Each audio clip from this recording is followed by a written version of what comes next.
It was found by accident. The first footprints were found completely by accident, and they were found by indigenous local people who alerted the National Park Service to them, and we have a number of indigenous spokespeople who speak to the White Sands mystery and how it feels for them, the emotional feeling of seeing the footprints of their ancestors from 23,000 years ago.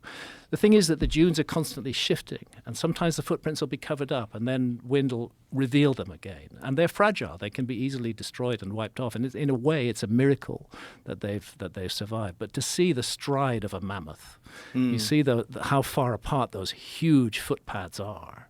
And to realize this thing was alive, this thing existed on this planet, human beings interacted with it. It's a very compelling evidence for an earlier settlement of the Americas. There is some evidence that human beings came across the Bering Land Bridge. Oh, yeah. So that probably means there was people already here and people came here from Asia. Almost certainly. And the way the evidence is looking, it's most likely that South America was settled first.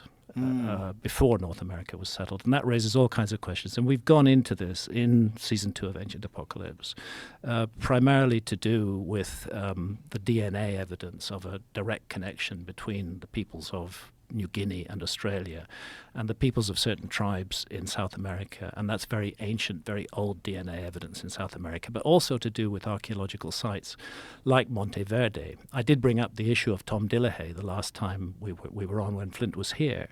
And Tom Dillahay, who found Monteverde, who excavated Monteverde in South America and realized that it was plus 14,000 years old and therefore a lot older than what was then accepted as the model for the first peoples in North America.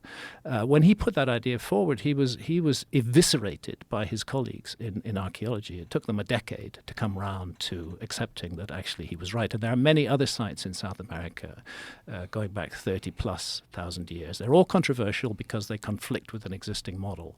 But I think instead of clinging on to existing models, I think it's one of the problems with archaeology, is this territoriality, this kind of control of the past. I think instead of doing that, it would be nicer if archaeology was a little bit more welcoming, a little bit more open to new and different ideas. Unfortunately, that's just the thing when people are supposed experts in a subject and someone comes along that's also been studying it, but from an untraditional perspective. Yeah. People reject that.